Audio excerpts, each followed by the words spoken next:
Hello everybody and welcome to Sin City Living. My name is Jason. I'm bringing you today's episode. As always, please hit the like and subscribe buttons and our usual shout out to our patrons. We appreciate all the tips and support. If you're curious about it, just go ahead and check out the description of the video. And if you guys, if any of our fans out there, any of our viewers out there, you don't even have to be a subscriber for this. If you have any questions, anything that you would like us to feature, or if you have your own strategy you would like us to film, or just an idea, something you're curious about with dice or with any other casino game, by all means email us at sincityliving@gmail.com and we'd be more than happy to go over it for you.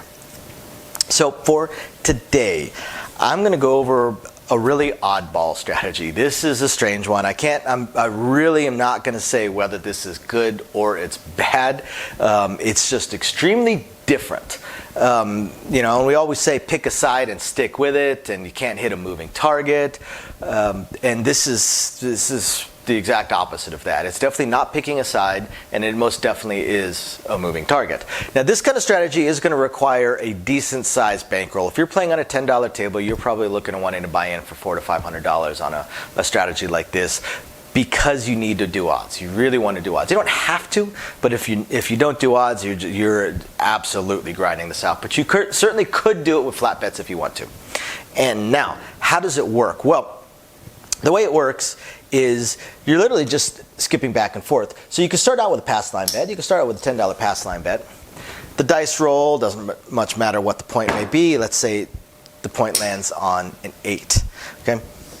Now, we would recommend doing odds. If you're on a 3, 4, 5 table, you're going to do 50 odds. But you don't have to. But we certainly do recommend it. So what's your next bet going to be? Well, your next bet is going to be in the don't come.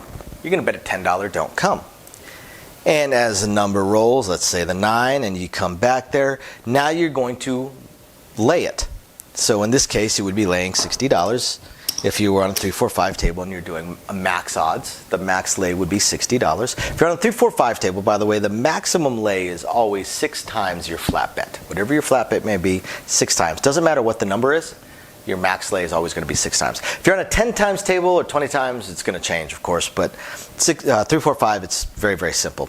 So now that you have had a don't come that has traveled and you've done your lay, what's your next bet? Come bet. Your next bet is going to be a come bet. And as the number rolls, it's going to go in there. You're going to place your odds if you want. If not, then you're just looking at $10 flat bets all over the place, which you, again, could certainly do if you wanted to. So now that you've had a come bet travel, what are you going to do? Well, guess what? You're going to have a don't come. Now, for players that are playing this, their thinking is a couple different ways.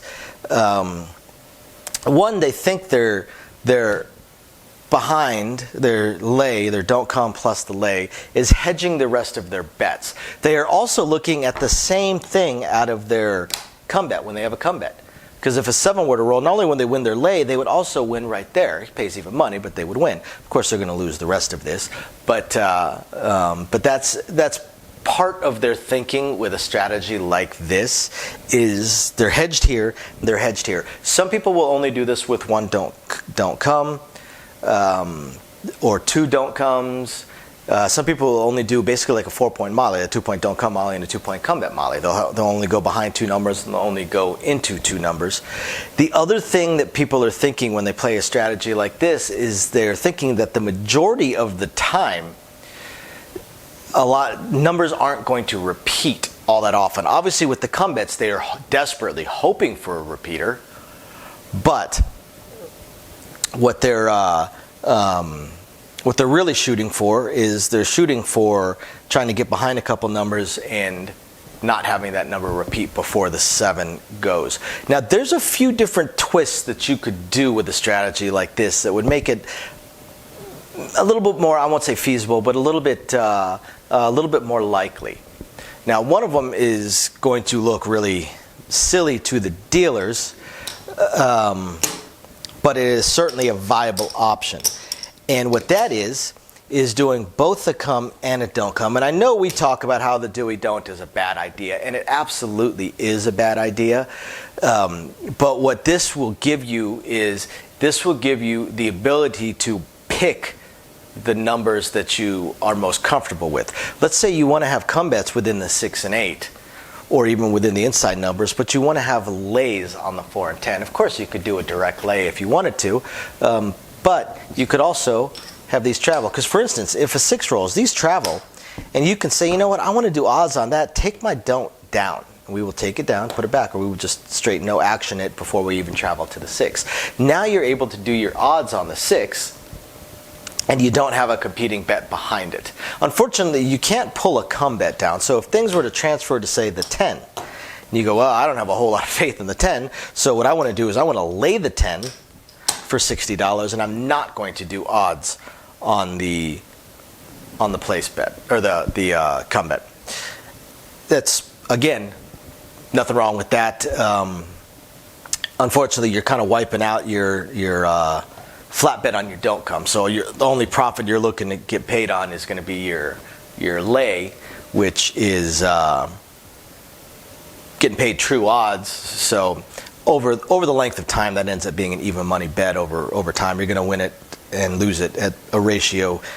If you play enough, that's just going to end up washing out. But that's one viable option to make this a little bit better for you.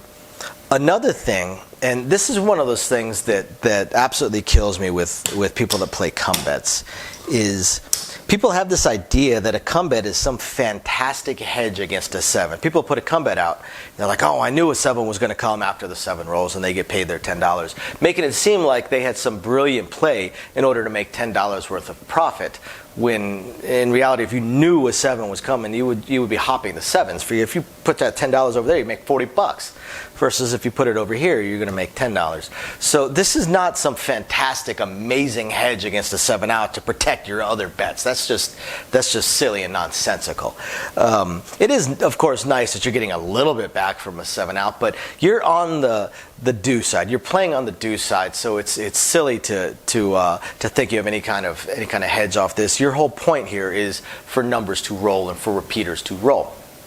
So, to me, what I've always thought, if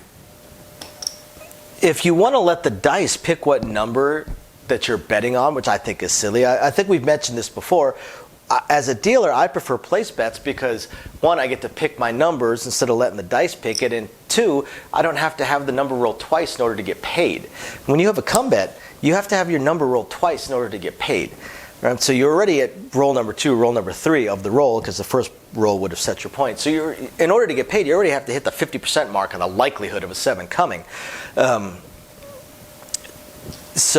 then have the same number roll twice in a row. So I'm not a huge fan of it. Some people that are a little bit superstitious, they like to let the dice pick their next number for them. And I've actually seen players that'll do this. Instead of doing a come bet, whatever the next roll of the dice is, they will place it. So if a 9 were to roll, they would place it. Right? So you could certainly do the same thing with these don't comes, with this every other kind of thing. If instead you wanted to just pick your numbers that you wanted to be betting on the inside instead of the outside, but you also want to let the dice pick your number for you, well, you could do your don't come without a come bet. If a 6 were to roll, then you could say, no, you know what, I don't want to travel there, but I do want to go ahead and place it for 12. And you could do that. You could definitely do that. Or you could do this every other thing without having the come bet. You could do your don't come, it travels, you go ahead and do your lay. Next would be a come bet, but instead you just let the dice roll without any bet out there. Let's say a 5 rolls, and you say, okay, I'm going to go ahead and place the 5 for $10. There's a couple advantages to that. Advantage number 1, you don't have to do odds while still getting paid more than even money. That's fantastic. You never want to get paid even money on a dice table. There's just so many bets that pay better than even money. And 2, it gives you some control over your bets. You could turn it off, you could take it down, you could press it, so on and so forth. A come bet is locked in. A come bet is a contract bet that is locked in until a decision is made on that number.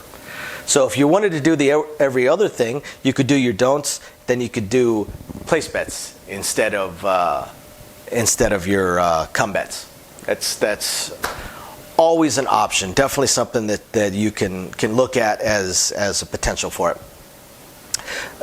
Other than that, there's really not much to this strategy. I don't see it super often. I see it, to be honest, fairly rare, but it's a strategy that I've seen played more than once, so it's played often enough that that it's something that sticks out in the head. And like I said, it's kind of an oddball strategy. It's a little bit different. I'm not sure if it's something any of you guys might be interested in playing around with, but there you go. You've got the option for it. So I hope you guys enjoyed it, and found, at least if nothing else, found it interesting, because again, it's different. It is definitely odd.